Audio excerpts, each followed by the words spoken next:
ಧರ್ಮಸ್ಥಳ ಆಯಿತು, ಈಗ ಚಾಮುಂಡೇಶ್ವರಿ ಬೆಟ್ಟಕ್ಕೆ ಬಂದಿದ್ದಾರೆ. ಚಾಮುಂಡೇಶ್ವರಿ ಬೆಟ್ಟದ ಅಭಿವೃದ್ಧಿ, ಚಾಮುಂಡೇಶ್ವರಿ ಆ ತಾಯಿಯ ಒಂದು ಏನು ಸೌಲಭ್ಯಗಳು ನೀಡ್ತಕ್ಕಂಥದ್ದು ನಮ್ಮ ಸರ್ಕಾರದಿಂದ ಬೇಕಾದಷ್ಟು ಕೆಲಸ ಕಾರ್ಯಗಳು ಮಾಡಿದ್ದೀವಿ. ಆದ್ದರಿಂದ ಇದು ಡಿ ಕೆ ಶಿವಕುಮಾರ್ ಅವರು ಒಬ್ಬ ಅಪ್ಪಟ ಹಿಂದೂ ಮತ್ತು ಹಿಂದೂ ಧಾರ್ಮಿಕ ಒಂದು ವಿಷಯದಲ್ಲಿ ಬಹುಶಃ ಯಾರಿಗಿಂತ ಕಮ್ಮಿ ಇಲ್ಲ ಆಚರಣೆಯಲ್ಲಿ, ಆಯಿತಾ. ಆದ್ದರಿಂದ ಇದನ್ನು ಅವರಿಗೆ ಮತ್ತು ಹಿಂದೂ ಅಂತ ಪದ ಅದಕ್ಕೆ ಬಿ ಜೆ ಪಿಯ ಸದಸ್ಯರಾಗಬೇಕಾಗಿಲ್ಲ. ಹಿಂದೂ ಆಗಬೇಕಾದ್ರೆ ಬಿ ಜೆ ಪಿ ಸೇರ್ಪಡೆ ಆಗಬೇಕಾಗಿಲ್ಲ. ಹಿಂದೂ ಯಾರಾದರೂ ಆಗಿರ್ಬೋದು, ಕಾಂಗ್ರೆಸ್ಸಲ್ಲೂ ಇರ್ಬೋದು, ಬಿ ಜೆ ಪಿಯಲ್ಲೂ ಇರ್ಬೋದು, ಯಾವ ಪಕ್ಷದಲ್ಲಾದರೂ ಇರ್ಬೋದು, ಮತ್ತು ರಾಜಕೀಯಕ್ಕೆ ಸಂಬಂಧನೇ ಇರ್ಬೋದು, ಅವರು ಕೂಡ ಹಿಂದೂಗಳು. ಹಿಂದೂ ಧರ್ಮದಲ್ಲಿ ನಾಸ್ತಿಕರು ಕೂಡ ಇದೆ. ನಾಸ್ತಿಕತೆ ಕೂಡ ಹಿಂದೂ ಧರ್ಮದಕ್ಕೆ ಒಂದು ಅವಕಾಶ ಇದೆ, ಗೊತ್ತಾ? ನಾಸ್ತಿಕತೆಗೆ ಕೂಡ ಹಿಂದೂ ಧರ್ಮದಲ್ಲಿ ಅವಕಾಶ ಮಾಡಿಕೊಟ್ಟಿದೆ. ಅಷ್ಟು ವಿಶಾಲವಾದ ಧರ್ಮ ಇದೆ. ಅದಕ್ಕೆ ಬಿ ಜೆ ಪಿಯವರ ಹಿಂದೂ ಧರ್ಮವನ್ನು ಭಾಳ ಸಣ್ಣ ಒಂದು ಮಟ್ಟಕ್ಕೆ ತೊಗೊಂಡು ಹೋಗ್ತಾರೆ. ಇದು ವಿಶಾಲವಾದಂಥ ಧರ್ಮ. ಸರಿ, ಆ ವಿಶಾಲ ಹೃದಯ ಬಿ ಜೆ ಪಿಯವರಿಗೆ ಬರಲಿ ಅಂತ ನಾನು ಚಾಮುಂಡೇಶ್ವರಿ ತಾಯಲ್ಲಿ ಪ್ರಾರ್ಥನೆ ಮಾಡ್ತೀನಿ. ಸರಿ, ಸ್ವಲ್ಪ ತಲೆ ಹಿಂದೆ ತಗೊಳ್ಳೋ. ನೋಡಿ, ಚಾಮುಂಡೇಶ್ವರಿ ಬೆಟ್ಟ, ಆ ಬೆಟ್ಟ ಇಡೀ ಬೆಟ್ಟದ ಬಗ್ಗೆ ಹೇಳ್ತಾ ಇರೋದು. ಮತ್ತು ನಮ್ಮ ದೇವಸ್ಥಾನಗಳಿಗೆ ಎಲ್ಲ ಸಮಾಜದವರು ಎಷ್ಟೋ ಜನ ಭಕ್ತಾದಿಗಳು ಹೋಗ್ತಾರೆ, ಆಯಿತಾ. ನಾನೇ ನೋಡಿದ್ದೀನಿ ಎಷ್ಟೋ ಜನ ಬೇರೆ ಬೇರೆ ಧರ್ಮದವರು ಕೂಡ ನಮ್ಮ ದೇವಸ್ಥಾನಗಳಿಗೆ ಹೋಗುವಂಥದ್ದು, ಆಯಿತಾ. ಅದರಿಂದ ಮತ್ತು ಇದು ಇಡೀ ರಾಜ್ಯಕ್ಕೆ ಸರ್ವ ಜನರಿಗೆ ಸೇರಿರ್ತಕ್ಕಂಥದ್ದು. ಯಾಕೆ ಒಬ್ಬರಿಗೆ ಸೇರಿರೋಲ್ಲ ಅಷ್ಟೇ ಅವ್ರು ಹೇಳಿರ್ತಕ್ಕಂಥದ್ದು, ಇನ್ನೇನಿಲ್ಲ. ಸರ್, ಈಗ ಡಿ ಕೆ ಶಿವಕಾದಳದವರು ಯಾಕೆ ಇದಕ್ಕೆ ಹೋಗ್ತಾ ಇದ್ದಾರೋ ನನಗೆ ಗೊತ್ತಿಲ್ಲ. ನೀವು ಅವರ ಅಧ್ಯಕ್ಷರಿಗೆ ಕೇಳಿ ನಿಜವಾದ ಉದ್ದೇಶ ಏನು ಅಂತ. ಆದರೆ ಇವತ್ತು ಇದು ಒಂದು ತನಿಖೆ ಆಗ್ತಾಯಿದೆ. ತನಿಖೆ ಪೂರ್ತಿಯಾಗಿ ಹೊರಗೆ ಬಂದಿದೆ.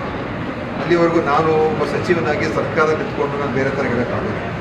ಯಾಕೆ ನಾನು ಏನೇ ಹೇಳಿದ್ರು ಕೂಡ ಅದು ಒಂದು ತನಿಖೆ ಮೇಲೆ ಪ್ರಭಾವ ಬೀರುತ್ತೆ. ಆದರೆ ಸತ್ಯ ಹೊರಗೆ ಬರೋದು ಮುಖ್ಯನೋ ಅಥವಾ ನೀವುಗಳು ನಮ್ಮ ಒಂದು ಸ್ವಾರ್ಥ ಮುಖ್ಯನೋ ಅದ್ರ ಬಗ್ಗೆ ಯೋಚನೆ ಮಾಡಿ. ಈಗ ಧರ್ಮಸ್ಥಳಕ್ಕೆ ಲಕ್ಷಾಂತರ ಜನ ಭಕ್ತಾದಿಗಳಿದ್ದಾರೆ. ಧರ್ಮಸ್ಥಳ ರಕ್ಷಣೆ ಬಗ್ಗೆ ಯಾರೂ ಕೂಡ ಅದು ಹಿಂದೆ ಹಾಕೊಂಡು ಬಂದಿಲ್ಲ. ನಾವೆಲ್ಲರೂ ಕೂಡ ಅದರಲ್ಲಿ ಇದ್ದೀವಿ. ಆ ವಿಷಯನೇ ಬೇರೆ. ಇವತ್ತು ನಿಜವಾಗ್ಲೂ ಧರ್ಮಸ್ಥಳಕ್ಕೆ ಇದು ಇವತ್ತಲ್ಲ, ಭಾಳ ವರ್ಷಗಳಿಂದ ಈ ಚರ್ಚೆ ಆಗ್ತಾನೇ ಇತ್ತು ಅಲ್ವಾ. ಬಹುಶಃ SIT ಇಂದ ಆ ಎಲ್ಲ ಕಳಂಕಕ್ಕೆ ಒಂದು ಕಳಂಕ ಮುಕ್ತ ಆಗ್ತಕ್ಕಂಥ ಅವಕಾಶ ಕೂಡ SIT ಇದೆ. ಇಲ್ಲೇ ಹೋದರೆ ಯಾವಾಗಲೂ ಕೂಡ ಏನೇನೋ ಸುದ್ದಿಗಳು ಜನ ಮಾತಾಡೋರು, ಅದೇನೋ ನಡೀತದೆ ಅಂತ, ಇಲ್ಲೇನೋ ಆಗಿದೆ ಅಂತೆ. ಸೌಜನ್ಯ ಪ್ರಕರಣ ಕೂಡ ಯಾರು ಸೌಜನ್ಯ ಪ್ರಕರಣ ಹಿಂದೆ ಯಾರು? ಬಿ ಜೆ ಪಿಯವರೇ, ಸಂಘ ಪರಿವರ್ತನೆ ಅವರೆಲ್ಲ ಸಂಘ ಪರಿವಾರದವರೇ ಸೌಜನ್ಯ ಪ್ರಕರಣದಲ್ಲಿ ಮುಂಚೂಣಿಲಿದ್ದವರು.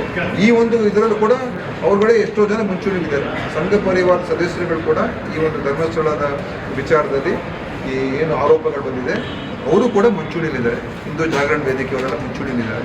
ಅವರೆಲ್ಲ ಯಾಕೆ ಅದ್ರ ಬಗ್ಗೆ ಯಾಕೆ ಮಾತಾಡೋಲ್ಲ? ಯಾಕೆ ಅವ್ರು ಹಿಂದೂ ಜಾಗರಣ ವೇದಿಕೆಯ ವಿಚಾರದಲ್ಲಿ ಅವ್ರು ಟೀಕೆ ಮಾಡೋಲ್ಲ? ಬರೀ ಲೆಫ್ಟ್ ಬಗ್ಗೆ ಯಾಕೆ ಮಾತಾಡ್ತಾರೆ ಬಿ ಜೆ ಪಿಯವರು? ಸೊ ಇದೆಲ್ಲ ನೋಡಿ, ನಿಜಾಂಶ ಹೊರಗೆ ಬರ್ತದೆ. ಅದು ಎಲ್ಲ ಕೂಡ ಉತ್ತರ, ಅದು ಇದಕ್ಕೆ ಇತಿಶ್ರೀ ಆಗ್ತದೆ. ಅವರ ಅಭಿಪ್ರಾಯ ಅರಿಲೇಬೇಕು ಅಂತ ಏನಿಲ್ಲ, ಅವ್ರ ಅಭಿಪ್ರಾಯ ಕೊಟ್ಟಿದ್ದಾರೆ. ಅದೇ ತಪ್ಪು ಅಭಿಪ್ರಾಯ ಅಂತಲೇ ಹೇಳೋದಿಲ್ಲ. ಆದರೆ ಒಂದು ಉದ್ಘಾಟನೆಗೆ ಇಬ್ಬರಿಬ್ಬರನ್ನ ಕರೆಯೋದು, ಅದು ಸರ್ಕಾರ ಒಂದು ತೀರ್ಮಾನ ಆ ಥರ ಮಾಡಿದ್ರು. ನಾನೇನು ವಿಜಯೇಂದ್ರ ಅವರು ನಿಜವಾಗ್ಲೂ ಅವ್ರ ಬಗ್ಗೆ ಅಭಿಮಾನ ಇಟ್ಕೊಂಡು ಹೇಳಿದಾರೋ ಅಥವಾ ಇದನ್ನೇನಾದರೂ ಒಂದು ಸ್ಪಿನ್ ಕೊಡೋದಕ್ಕೆ ಏನೋ ಮಾಡಿದಾರೋ, ನನಗೆ ಅವ್ರ ಉದ್ದೇಶ ಒಳ್ಳೆಯದಿದ್ದು ಗೊತ್ತಿಲ್ಲ. ಆದರೆ ಅದನ್ನು ಟೀಕೆ ಮಾಡೋಕ್ಕೆ ಹೋಗೋಣ. ಆದರೆ ಸರ್ಕಾರ ಒಂದು ತೀರ್ಮಾನ ತೊಗೊಂಡಿದೆ. ಆ ತೀರ್ಮಾನ ತಾನು ಮುಷ್ಟಾಕ್ ಬಗ್ಗೆ ಏನೋ ತೊಂದರೆ ಇದೆಯಾ ಅವ್ರಿಗೆ? ಅದನ್ನು ಹೇಳಿ. ಇನ್ನೊಬ್ಬರು ಸೇರಿಸ್ಬೇಕು ಬಿಡಬೇಕು, ಅದು ಇನ್ನೊಂದು ಅಭಿಪ್ರಾಯ. ಬಾನು ಮುಷ್ಟಾಕ್ ಬಗ್ಗೆ ಯಾಕೆ ಅವ್ರಿಗೆ ಸಮಸ್ಯೆ ಏನು? ಅವ್ರಿಗೆ ಏನು ಮೂಲ? ಅವ್ರಿಗೆ ತೊಂದರೆ ಏನು? ಯಾಕೆ ಅದನ್ನು ವಿರೋಧ ಮಾಡ್ತಾ ಇದ್ದಾರೆ ಇವರು? ಅಷ್ಟು ಅಂತಾರಾಷ್ಟ್ರೀಯ ಮಟ್ಟದಲ್ಲಿ ಶ್ರೇಷ್ಠತೆ ಪಡೆದಿರ್ತಕ್ಕಂಥ ಒಂದು ಮಹಿಳೆ ಬೇರೆ, ನಮ್ಮ ರಾಜ್ಯದ ಮಹಿಳೆ, ದೊಡ್ಡ ಪ್ರಶಸ್ತಿ ಪಡ್ಕೊಂಡಿದ್ದಾರೆ, ಸಾಹಿತಿ. ಅವ್ರು ಬಂದು ಇವತ್ತು ಹಿಂದೆ ನಿಸಾರ್ ಅಹಮದ್ ಅವರು ಉದ್ಘಾಟನೆ ಮಾಡಿದ್ರಲ್ಲ, ಆವಾಗ ಯಾಕೆ ಪ್ರತಾಪ್ ಸಿಂಹ ಪಕ್ಕದಲ್ಲೇ ನಿಂತ್ಕೊಂಡಿದ್ದಾರೆ? ಎಲ್ಲ ಬಿ ಜೆ ಪಿಯವರೆಲ್ಲ ಭಾಗವಹಿಸಿದ್ರಲ್ಲ, ಅವಾಗ ಯಾಕೆ ಬಾಯಿಗಳೆಲ್ಲ ಮುಚ್ಕೊಂಡು ಕೂತ್ಕೊಂಡಿದ್ರು? ಪ್ರತಿಯೊಂದರೂ ಕೂಡ ರಾಜಕಾರಣ ಮಾಡೋದು ಬಿಡಿ. ಸಮಾಜವನ್ನು ಈ ಥರ ಒಂದು ತೊಂದರೆಗೆ ಸಿಕ್ಕಾಕ್ಸ್ಬೋದು. ಬೇರೆ ವಿಷಯದ ಬಗ್ಗೆ ಮಾತಾಡಿ, ಅದ್ರ ಬಗ್ಗೆ ಚರ್ಚೆ ಮಾಡಿ. ಹೆಚ್ಚಿನ ವಿಡಿಯೋಗಳಿಗೆ ಪ್ರತಿಧ್ವನಿ ಯೂಟ್ಯೂಬ್ ಚಾನೆಲ್ ಸಬ್ಸ್ಕ್ರೈಬ್ ಮಾಡಿ, ಬೆಲ್ ಐಕಾನ್ ಕ್ಲಿಕ್ ಮಾಡಿ.